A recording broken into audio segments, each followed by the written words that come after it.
Hello, everybody, and welcome to the Sellerboard Show. My name is Vladi, and my today's guest is Coran Woodmass from the FBAbroker.com.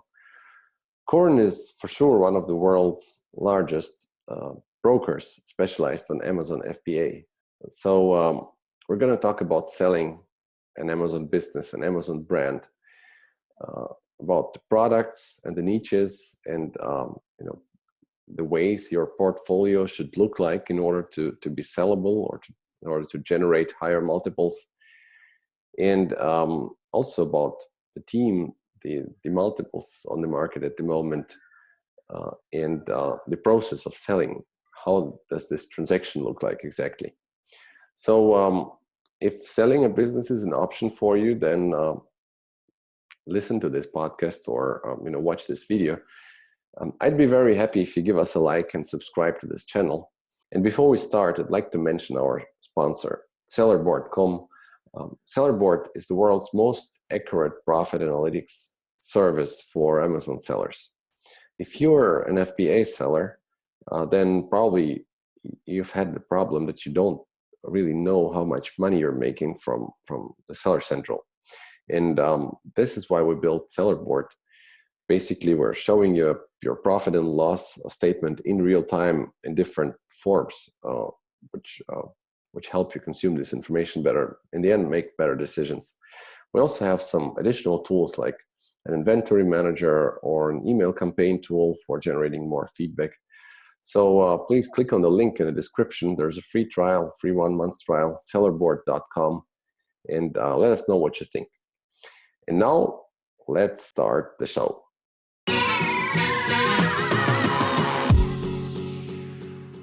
Hello, everybody, and welcome to the Sellerboard Show. My name is Vladi, and my today's guest is the founder and the CEO of the FBAbroker.com, Coran Woodmass. Hi, Coran.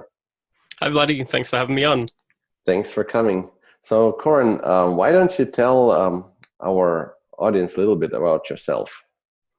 Sure. Like you said, my name's Coran Woodmass. I'm the founder and managing partner at the FBA Broker. We're the first business brokerage worldwide to focus exclusively on selling brands that have an Amazon sales channel. So we only work with physical product brands that have an Amazon sales channel. So yeah, we have similar customers. All right. So can you talk a little bit about your path to this business? What have you done before? Yeah, sure. So prior to this, about 5.5 years ago, I left Australia. I was working in a corporate job. I was doing some online businesses on the side and consulting. And I started looking at ways to fund our travel, basically, so we didn't have to go home. And I stumbled into the buying, building, and selling online business world. I was actually started out looking at offline businesses, brick and mortar businesses to buy, and build up via online marketing, and then found the online marketplaces that bought and sold businesses. So I started investing myself in online businesses. So I bought, built, sold businesses, online websites basically, and I built from scratch an e-commerce business and sold that as well, a dropship business actually. And we took some of the profits from that and started an Amazon-based business. Mm-hmm. And around the same time, a few months after launching that business, I'd met quite a few brokers doing when I was investing myself. So I'd built up relationships and started realizing that I wanted to do more of the brokering side as well, because once you start doing deals, you basically want to keep doing deals. So that's how I got into the brokerage space. And mid-2016 is when I launched the FBA Broker, because I saw from the buy side, I saw so much demand from investors looking for physical product brands and inventory-based businesses. It's easier to wrap your head around a physical business than it is, say, an AdSense side or an affiliate side or something like that. So yeah, there's I noticed a lot of money on that side wanting these type of businesses, and no one was focusing on this space. So that's what we did. Wow. Nice story. So tell me a couple of questions. Actually, my first question would be, where are you now physically? Mm-hmm. So I look like I'm in a sauna, but I'm actually in a recording booth at a WeWork in Austin, Texas. So, okay. Nice. So are you going to stay in Austin for a while, or are you leaving? Not much longer, actually. No, we'll be leaving here within a week or so. Yeah, I've been here in the States for a couple of events and also seeing friends over Christmas. So yeah, I was Okay. just at the capitalism event Mhm. with Ryan Moran on a panel there, which was kind of fun. So yeah, I travel a lot for meeting clients and also speaking and the like. So yeah, That sounds like an awesome lifestyle. I'm jealous, to be honest. it can be good sometimes. If you want to stay somewhere, it's not so great. Okay, so tell me a little bit about your drop shipping business. So it was off Amazon, right? Yes, yeah, we actually drove back then. This was, oh man, this was years and years ago. We drove most of our traffic through Pinterest actually on that business. So yeah, it Okay. was a totally different model. And as everyone was getting into Amazon, so as we built that up and sold it, we're looking at other businesses to buy, and at the same time we saw this. A lot of our friends were getting into Amazon, so Hmm. we decided to launch. We were launching a supplement brand, Hmm. and I was working with an established supplement company who taught me the game basically. And we weren't actually going to start on Amazon. That was going to be a channel, but it Hmm. ended up being a predominantly Amazon-based business because right Okay. at that same time, Amazon was really Yeah. ramping up, and now they're the dominant player in the US at least. Yeah. Yeah. Wow. Okay. Cool. Actually, the topic that I'd like to pick your brain on, and which is I think very interesting for our audience, is how to sell a business and how to make money off the Mhm. business. Sure. I was interviewing somebody. This podcast isn't released yet, so I can't yet. Or maybe I'll just spill the beans a bit. So it's Kevin King. He said, actually, there's a lot of money in selling the business, right? So a couple of years ago, everybody was starting with the purpose to build a lifestyle brand, which is still valid, I believe. But he said, and this was very new for me. Okay, you can actually make millions selling a business, basically exiting it. So I guess I'd like to talk about how this business should be in order to be sellable, and what do our listeners and viewers have to pay attention to if they want to sell the business. Maybe starting from I don't know from the product itself and Right. back to the marketing. Yeah, sure. So I guess there's a couple ways to view this. There's a pretty similar trajectory that I see clients take that come to us, and we do sell for millions of dollars. Our minimum list price is $1 million US. So we work on exclusively 7 and 8 figure deals. Okay. And so where could I start? So basically, what I normally see in the space is someone starts with products. They just figure out what products are selling, and they find one that works, or a couple of products that work and take off, Mm-hmm. and then they double down on that space. So it's really important in the beginning to figure out what works, and then build your business around that target market, if you will. So you don't have to start with the target market, although you could. But most people are in this space that start with Amazon, start looking at products that sell well, and Mm-hmm. then they build a brand out around that target market. So it might be a specific type of sport or mothers or whatever it is, Mm-hmm. right? It doesn't really matter what it is, but just it matters that they buy more than one product, of course. So you So want to. so basically, you're saying like most of the successful businesses that sell, they started they rather started on Amazon than as a brand of Amazon. Is that true? So far that we've seen, yeah. Mhm. Okay. Yes. And So there's no right or wrong way to do it. This mhm. is just what I see the most Okay. effective.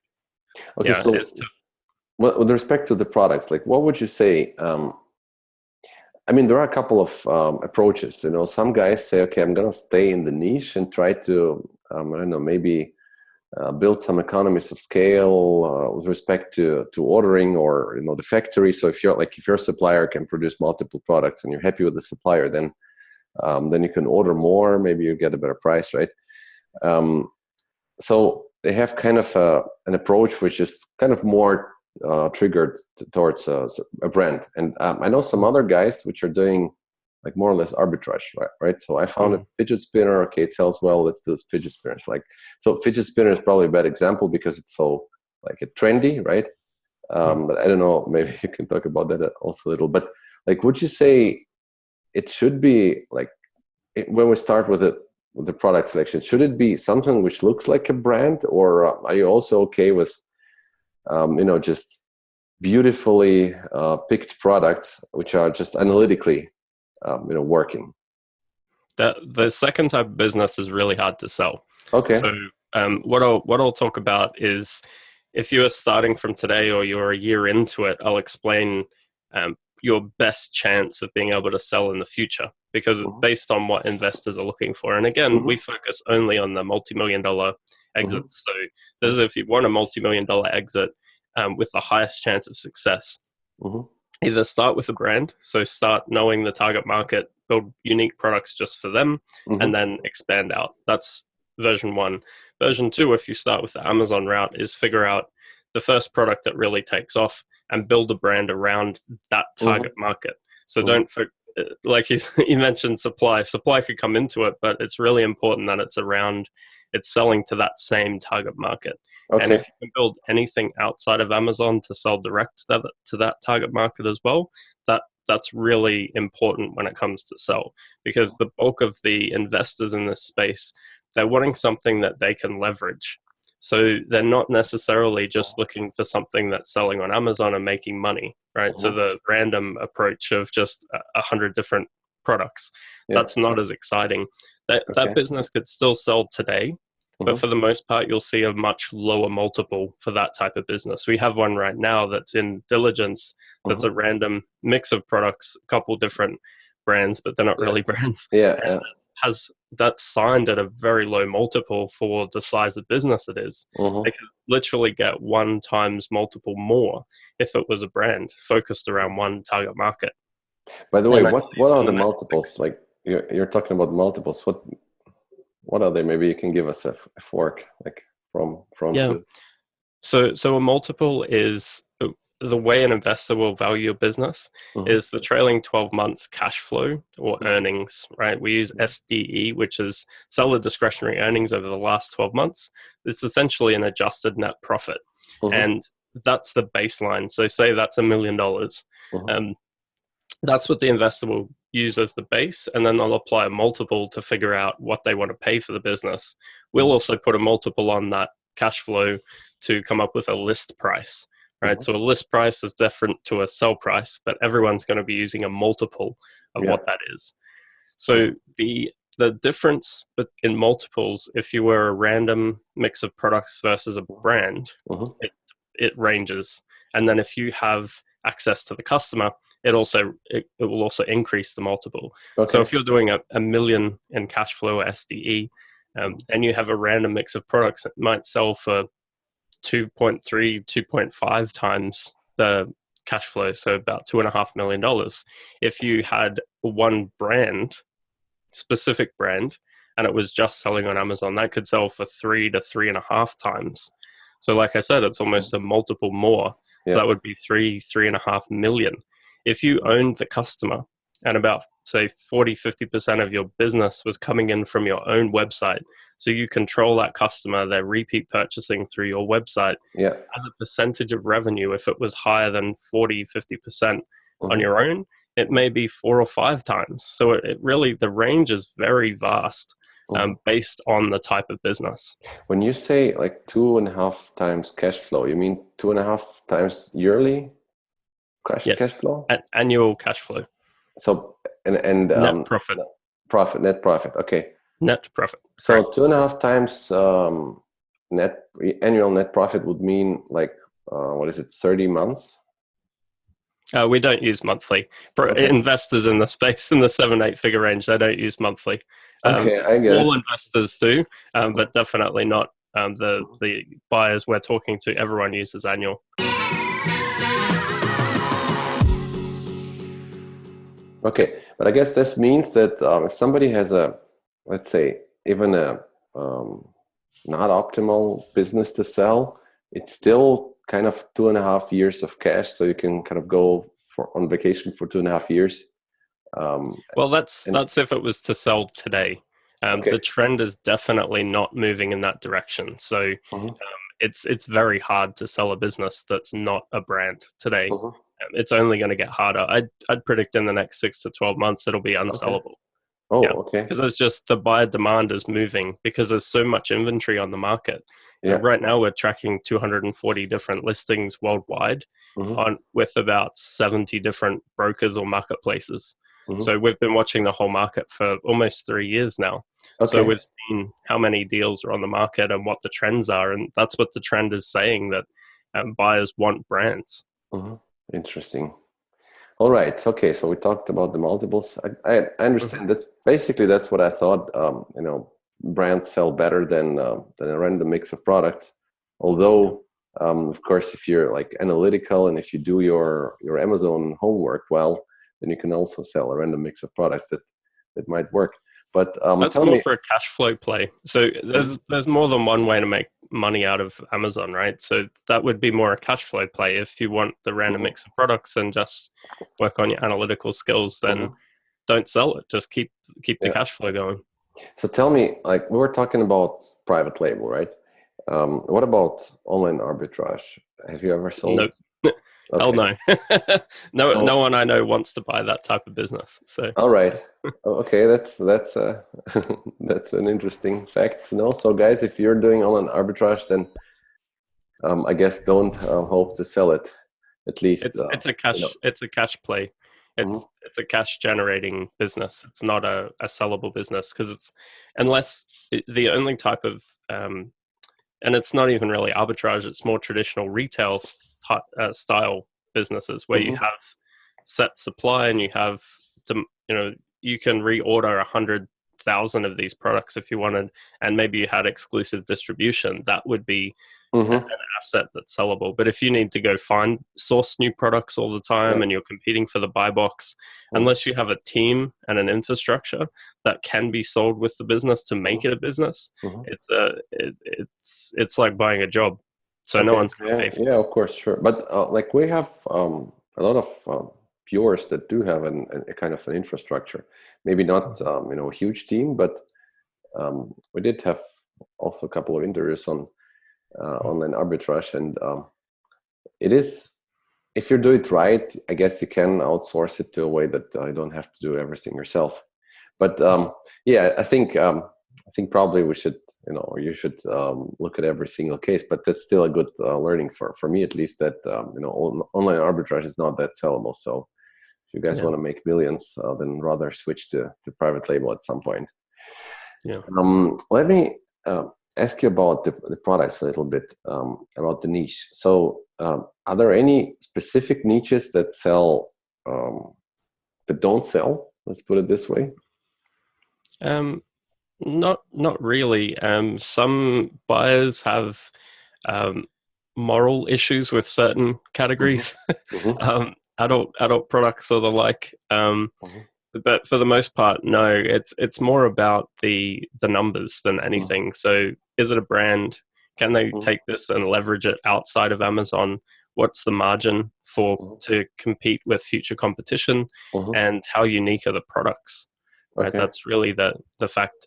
The thing that will make something worth more is if there's repeat purchase possibilities. So if Hmm. someone keeps buying the products over and over again, on Hmm. subscribe and save or on a subscription through a website, it's a consumable.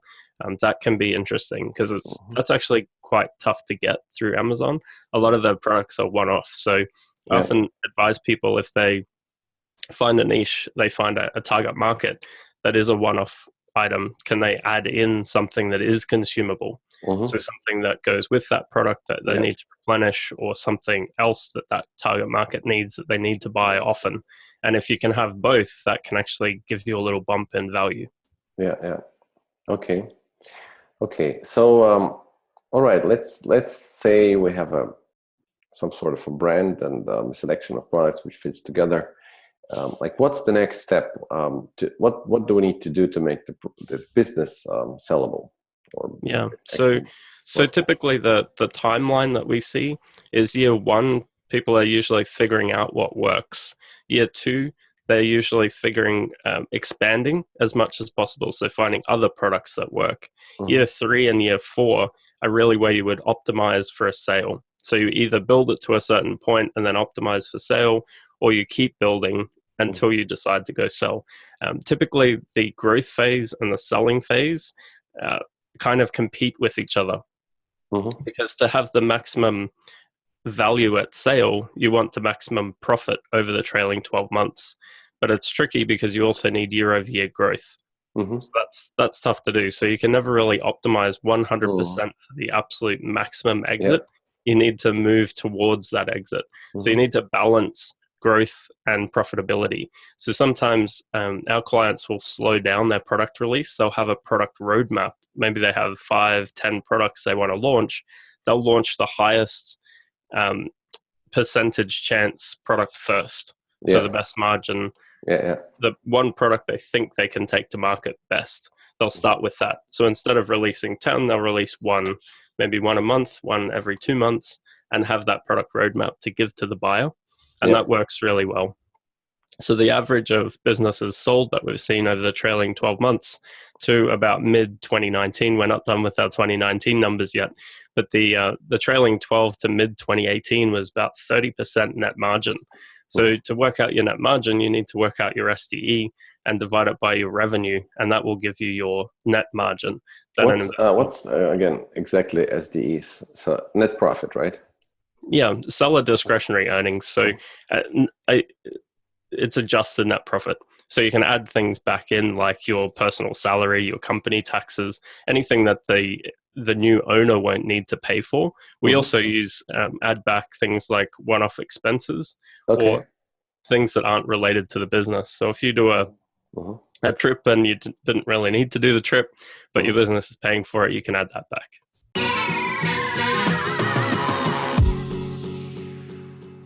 Well, I get it. Yeah, I've done such trips for sure. Okay. All right. So that's interesting. So you guys can calculate your net profit in sellerboard, and then I guess subtract, add back your trips and maybe bookkeeping and stuff like this, right? So which the buyer already pays for. Okay, I see. So tell me, what else do we need, like in terms of the team, for example? Yeah, so at the 7-8 figure range, typically buyers want to see some sort of operational team come with the business.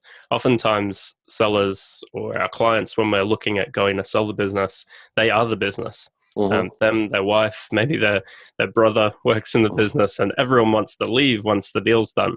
So unless they're a buyer that has the existing operations team, that narrows the buyer pool. So to give you some example, we've just ticked over $1 billion in registered capital on the buy side. Our buyers, registered buyers, have over $1 billion to spend, and most of them are at the top end. Yeah, it's that's just like over $1 billion now. 9 zeros. Yes, correct. Oh my God. Yeah, there's a lot of money in this space. So this is the angle I'm looking at. So others could, say I deal with $100,000 deals, and this is what that buyer is looking for. The only buyers we deal with are big money buyers. So this is what they're asking for. So what they're looking for is an operational team at minimum to run the business after the sale. You get extra credit, extra points if the team that runs the business can also keep scaling the business. So right now we're seeing offers where the client owner of the business is made an offer to stay with the business for a period of time to continue with the growth. And in some cases, those buyers are looking to add on other brands to that business to make it larger, and then maybe sell it in 3 to 5 years. So it might actually make sense for you to stay on if that is part of your plan, right? Yeah. That's what we're seeing at this end. So the more operationally capable your business is, and those staff members can go, outsource team can go with the sale, that would make your business more attractive than one that just has nothing. If it's just you and you want to leave, that's going to be not necessarily harder to sell. It'll just limit the buyer pool that would be interested in it. Yeah, I understand. Yeah. And what about like the location of the business? Basically, we have a lot of global sellers, right? Yeah. Does it matter where your company is registered? No, for the most part, they're asset sales. You get a slight edge if your company is US based and it's been paying US taxes for a Mm-hmm. couple of years. But about half of our clients are outside the US. Mm-hmm. Most of the buyers are in the US, Mm-hmm. but they have their own lines of credit or cash that they're using to make the purchase. The Mm-hmm. one thing that you will see more often if your business isn't US based is some form of deal structure. So the deal won't be you get 100% cash at close. There'll be maybe some seller financing, maybe a holdback. There'll be a deal structure to make sure that Mm-hmm. to make it easier for the buyer to pay for the business Yeah. because there isn't traditional finance options available. Mm-hmm. Okay, and what about the brand? Like, I need to probably brand register the Oh, brand, right, absolutely. on Yeah. Amazon. You want trademarks, you want brand registry, Mm-hmm. patents on the products. If you can get patents, Mm-hmm. help. They don't move the multiple; it just gives more defensibility. So Mm-hmm. we've had a number of clients with patents, Mm-hmm. trademarks. That all gets transferred across. Definitely brand registry. I mean, brand registry now you need a trademark as well. So Mm-hmm. we're going through a couple of trademarks at the moment, and it takes months to get done. So you definitely want to get that sorted sooner than later. Mm-hmm. And in some cases as well, if you go apply for the trademark, you may actually run into a problem and need to change the name. This has Mm-hmm. happened to a couple of clients actually Mm. when they went through the process. So you definitely want to do that first. And what does it mean for their products? Because I guess you can't change the brand name arbitrarily on Amazon, right? You might lose your listings and everything. Yeah, you need to take some time to fix that. And you don't want to Mm. be doing that in a sale process because that could kill Okay. your Okay. Okay. I get it. All right. So tell me about the like procedure. So deal. assuming we brushed our business to a sellable condition, let's put it this way, and we have a buyer. Now, how does this work? Like Mhm. the transfer, basically, is it a transfer of the seller account or just the brand normally? Depends on the business. Our preference when we go to market is to have everything available, so we could transfer the whole account. So to do that, you really want the products and the brand in that account just being this one business. Mm-hmm. You can run into problems if you have multiple brands and you only want to sell one brand, partially because of the reporting side. We've got a client right now. We're having to wait just so we can pull out all the advertising data to Mm-hmm. separate out the brands, right? Mm-hmm. It's really frustrating. Yeah. So ideally, you want to be able to have the brand and the seller account all ready to go, right? Mm-hmm. So, and that may be two brands, but it's all in this one Yeah. account. You're selling it as one business. Mm-hmm. And if it's transferring, say, a US seller account to the buyer, it's a very fast process, and you don't need to move anything. That's once the deal is done, the money goes into escrow. You transfer it. We do it in an hour on Zoom. It's great. If the buyer needs to take over the brand and wants to transfer it to their account, or Mm-hmm. you're in, say, Germany, for instance, where you Mm-hmm. can't do a seller account transfer, we need to transfer the brand across to the buyer's account, whether Yeah. that's a new account or an existing Yeah. account. There's a process with Amazon to move that brand across and move the inventory across. And it Yeah. takes a little bit longer. It could take anywhere from 3 to 6 weeks Mm-hmm. to do a full transfer and handover.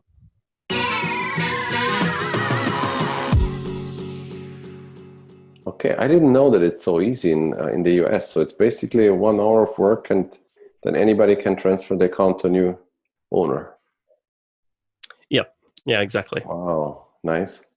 Okay, I can imagine it's longer than that in Germany. Okay. Yeah, Germany's very difficult. And what about, you mentioned escrow.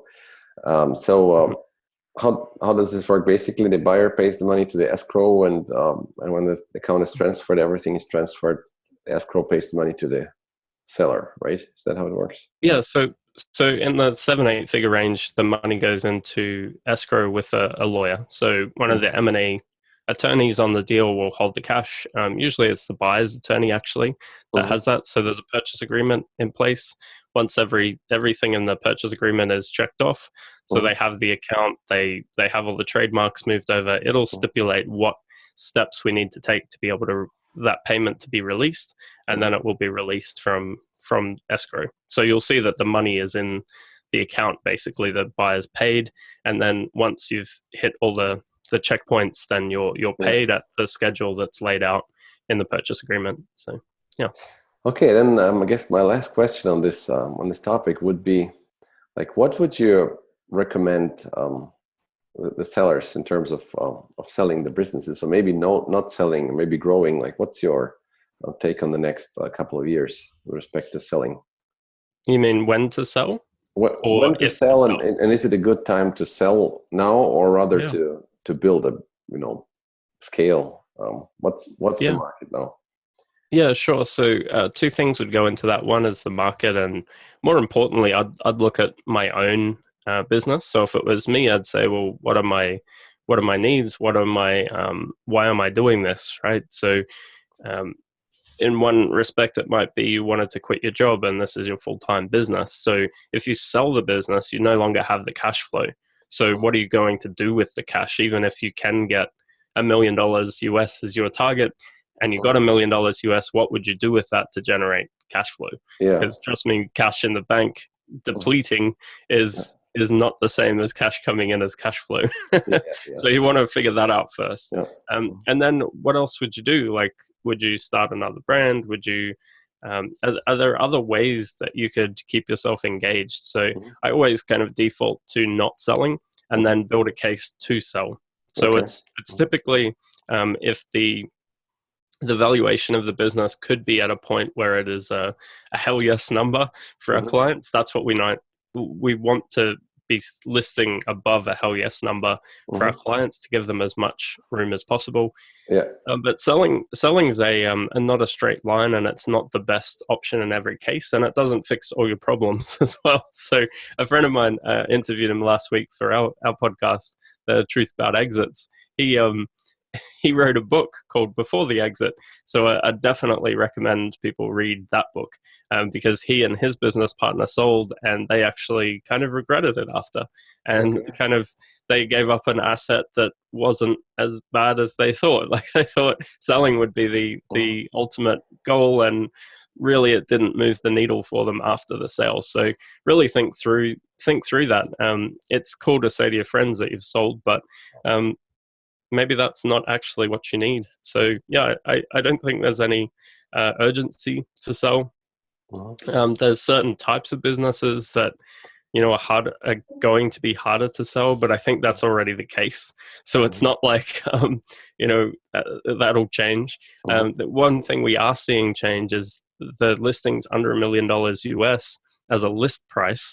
The multiples are dropping. So there's so much competition on the market that the sell price is actually dropping.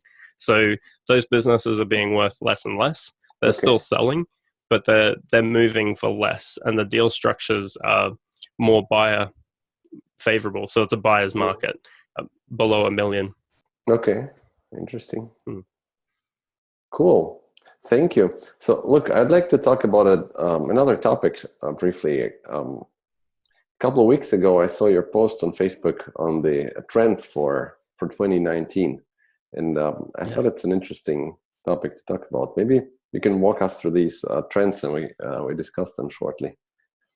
Yeah, sure. I'll have to pull it back up because that was was for New Year's. I wrote that. I'll have to pull it up, and we can go through it. Still a couple of weeks back, although it doesn't feel this way. We put out a lot of stuff, so let's see, where is it? Here we go. Predictions for 2019. So yeah, I wrote 10 ideas of what I thought was going to change in 2019, and I released that end of December. So 31st of December, I put this out. So my predictions are, number one, more businesses will want to sell. So historically, year over year for the last 3 years, Q1, so the first quarter of the year, is when most of the businesses look to sell. And part of that is because Q4 is pretty big for most e-commerce businesses. So we're definitely seeing that. We've seen double-digit new listings every single week. So 10 to 14 new listings a week, sometimes more, coming out in the first few weeks of 2019 already. And in our Market Watch Monday emails, we actually list these at the bottom of the email, all the new listings, regardless of who has them. So that's a good resource to check out. So that definitely happened. I've also got that number 2 point was sell-through rates and multiples will continue to decline for the average FBA business. So we're already seeing this. The sell-through rate globally last year was about 20%. So out of every 100 businesses, yep, okay. I'm just about to explain it. So you have 100 businesses listed for sale, and you have a 20% sell-through rate. That means only 20 out of 100 businesses sold. Okay. Right. And we're tracking 240 businesses right now for sale. So about 80% of those, based on the current trend, will not sell. Okay. Why is that? Is it because of the sellers or because of the buyers? You said that this is a buyer's market, so too many sellers, right? Too many average businesses. So people that, like you said, then they don't have an optimal business for sale, something that has longevity, that's a brand. There's just a lot to choose from as well. So when you have comparison, you can see, net margin comes into play. If you're making an 8% return on your cash over here or 30% over there, of course they're going to choose the one with the higher return on capital, right? Okay, so that's not like a probabilistic play, like 5 businesses were listed, only one guy gets to sell and the other 4 are just unlucky, but you can actually influence that, right? So you need to build a nice business, automate, basically do all the stuff that we talked about. Okay, to get in those 20%. Absolutely. Got it. Yeah, for sure. And number 3 is more investors will be looking to acquire Amazon-based brands, and the multiples, as these multiples fall. So we are seeing a ton of new investors. I spend about 80% of my time talking to investors looking to buy Amazon-based brands, and we're seeing more and more money come into the market. So one, because the multiples are soft, but also because people like Amazon and they want a piece of Amazon. In the US, it's about 50% of just under 50% of the e-commerce revenue is via Amazon. So, a lot of investors are looking to get a foothold on Amazon. Number 4, of course, Amazon will continue to change the rules and increase fees. I think that's pretty obvious. They're going to keep trying to make more money. They're in business to make profit just like everyone else. So yeah, you've just got to accept that. It's interesting though, investors will see, as we're looking at the P&L, and if you're using sellerboard, you'd see this too. You see the trend year over year. Your revenue can actually be going up, but your net profit can be going down, trending down, partially because of Amazon fees. You've got higher shipping costs, higher storage fees, all these type of fees, right? You really need to keep on top of that to understand how to take as much cash out of the business as possible and make yourself as profitable as possible before going to sell. So right now, a lot of our clients in the US are actually using, and Europe as well, are using third-party warehouses because they've run the numbers. And a 3PL service is actually cheaper in some cases than Amazon and gives you more flexibility. Yeah, and so they changed this long-term storage fee billing rules in the US last year in August, and they're about to change them in Europe as well, at least in Germany. So it's getting more expensive. So that's gonna manage inventory wisely to make sure you don't pay the long-term storage fees. So before it was like twice a year. Now they bill every month. It's a little bit harder to manage. So absolutely. And the 5, I've just been a bit cheeky because I know a lot of people that are in crypto. I said people in crypto will stop calling themselves investors, as the number 1 rule of an investor is to not lose money. And of course, so I'd just like to explain this because this might not be obvious. I love the Warren Buffett quote of the number 1 rule of investing is to not lose money, and the number 2 rule is to see number 1. So what he's actually talking about is underlying value. So that's what I was referencing there. I got some feedback on that people were upset, but that's okay. Number 6, Amazon sellers will realize they are investors. Their business and their products they sell are some of the highest returning investments they will ever find. And they have more control over the returns than they know. So our Amazon business, when we were still running it, that's with another group now. So that the amount of cash I invested in inventory for this business returned back to me after the product was paid for. So net return was 35% cash on cash return in my pocket. So try and find an investment that will give you 35% cash on cash return after how your long is it, principal like in which period of time?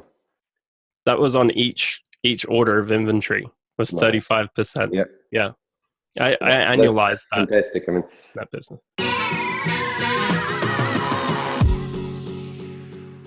That's fantastic. If you go, okay, at least in Europe, if you put your money on the bank, then virtually you need to pay the bank for the money to keep it safe, you know. So there are not too many good ways to invest at the moment because the money is so cheap. Yeah, exactly. And the reason, the reason investors are coming into this space and want to buy your brand is maybe they pay 3 times cash flow. That's a 33% return on investment just on the cash flow. And then they have the cash flow returns of the inventory. So there is a legitimate reason people are buying these businesses, and the sell-through rate is affected because some of the businesses don't have longevity. So the longer your business has been around, the more foothold you have in your niche. So if you've only really been selling for 6 months and you expect someone to pay 3 years ahead, they're just not going to do that, right? But if you've been around 4 or 5 years, you've got a track record, you've been growing year over year, you have a real brand, and there's something to build off. And it's a point where you're happy to sell. It needs to be a win-win, and the buyer needs to see a better return, right? So you are giving up the asset. So that's what I'm talking about here is you need to understand that you actually have a great investment vehicle. And if you sold for $1 million, where can you go get 35% cash on cash return, right? Or 25, whatever it is for you, right? That's quite a big return. So it's something to consider. Number 7, I put the world economies will continue to change. It's human nature that everything is going to change. There's a lot of talk over here. I'm in the US at the moment, so a lot of people over here are talking about the economy going to change. It's always going to change. There was Brexit in the UK. There's always instability because humans are humans, and we act emotionally, and that drives markets. So that's just something to be. What do you think? Like the Brexit and maybe the current U.S. president with his tariffs on Chinese imports, right? Do you see like some basically talk in the market about this? Because these are more or less walls, right? It's making the business more complicated. Maybe the margin lower in the end. I don't know how selling in Europe will work after Brexit. I don't know if anybody knows. As of today, there was no Brexit yet. We're in January 2019. Yeah, right. So do you like what's so your take the on this? Brexit side is harder to talk about, and I'm not in the UK, so I'm very much at distance with it. The tariffs in the US, though, the Chinese tariffs are a problem, and they are affecting more and more categories. So investors are actually pausing and asking, is this category affected? Will it be affected in the future? And deal structures will reflect the risk. So absolutely, there is some risk. If you're selling in the US and you're sourcing from China, regardless of if you're on the tariff hit list or not, it'd make sense to look for alternative supplies. Maybe go to another country and get some samples. Try and see if you can work with someone else. And maybe there's other ways potentially around it. So talk to your friends that are also selling and get some ideas on how else to do it. I don't have any proven ways to get around it, but you can talk to people that are actually doing that to figure that out. Yes. Yep. So number 8 is a personal one. Like you said, I put this on Facebook. It was a joke about my wife and I finally finding a home base. We'll get a lease and then we'll move 3 weeks later. And for the past 5.5, almost 6 years now, we've been traveling every few months. So we don't stay in one place too long. So is that gonna be true this year? Probably. Okay. Probably. We always keep moving. Okay. And number 9 is more of interest to your audience. There's a small group of investors that have either raised money or have access to a lot of capital that will acquire most of the good deals this year. So that's what I'm predicting. There's a group of maybe 3 to 5. I put 1 to 3, but there's about 3 to 5 different groups that are looking to acquire most of the good deals. So brands with good margin, good trajectory. Some of those have their own internal teams, some don't. But I believe they'll end up buying most of the good deals. Combined, they've got about $300 to $400 million US to invest. So there's some pretty powerful groups. Yeah, and the 10th point, which also would be interesting to your group and your audience, is that I believe more business owners will start discovering the power of in-person networking and start to attend more events. This has been the one thing for my business that really has been the biggest boost to my business is in-person events. And some of the most successful, largest clients we have doing 20 million a year or more in revenue, oftentimes they've got coaches, they're in mastermind groups, they go to events, they travel to go hang out with other large sellers. And sometimes you can see that as an expense to go pay for access to other sellers, but honestly, like that's the thing to invest in. The first thing outside of my business I invest in is going to meet other people that are doing cool stuff, and more so to network with them than to have them sell a business with us. That's my focus when I go, and that would be the same if you're selling on Amazon, right? Is to figure out what other people are doing, or maybe go to events where people are selling outside of Amazon, because that's really hard to do. But if you can, as I mentioned before, if you can move that revenue needle outside of Amazon, your business could be more valuable. So why not go learn how to do that? Learn copywriting, learn direct response, and figure out how to sell your products yourself without relying on Amazon. That's one thing that would have a huge return. It would also give you more comfort because you're less reliant on one channel, Amazon being the main income for you. Maybe the last question, like this one channel, what would you recommend? Is it like eBay or Shopify or one you control? One you control. Okay. Yeah. So if it's Shopify, how do you drive sales to Shopify? So don't just have a Shopify site, but how do you drive traffic in profitably and predictably? That's what people pay more for. So eBay is not going to move the needle on a multiple because you still don't control the customer. That's why it's so important to understand and target one audience, one target market, because then you can really get to know that person, know their fears, know things that motivate them to buy products, and then sell them more products. But if you control that channel and they're buying direct from you as well as from, say, Amazon, then you've got a real business, right? It might sound funny, but build a real business and it's more valuable. Coran, thanks so much. It was a ton of value and it was very motivating, at least for me. So to wrap up, why don't you tell us where we can find you? So our website is thefbabroker.com. And any questions, just reach out to our team at sales@thefbabroker.com. And that's pretty much it. Ask anything you want. How about their podcast? Is it live already? It'll be live in a couple of weeks, and it's called Truth About Exits. And we'll be talking to people from all sides of the transaction. So investors, people that have sold and what they're doing now, people that haven't sold, so went to sell and didn't sell, and people on all sides of the transactions. Because what we've discovered over the last 4 or 5 years of doing deals is no two deals are the same. There's always something different about a deal, and it's super interesting just to talk through all those different variations and why things happen. So, awesome. I'm going to subscribe definitely. And we're going to put the link in the description as soon as it's available. So shoot awesome. as soon as you have it. And Yeah, You guys definitely. go check out the Coran's podcast and the FBAbroker.com. So thanks so much. Then yeah, hope to see you again sometime, maybe in a couple of months. Yeah, we'll be back in Europe for summer, I'm sure. So that'll be Oh, awesome, buddy. we'll definitely meet. Thank you, Coran. Bye Cool. bye. Thanks, mate. Cheers. Bye.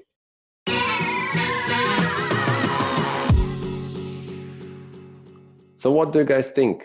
Please let us know in the comments. I hope you liked this video. If so, then don't forget to press the like button and subscribe to our channel. That would be very motivating for us. And if you still don't use sellerboard, then check it out. There's a link in the description, sellerboard.com. It's the world's most accurate profit analytics tool for Amazon sellers. We have a free trial, free 1-month trial. So yeah, take a look and let us know what you think. Thanks so much. Have a great day. Bye-bye.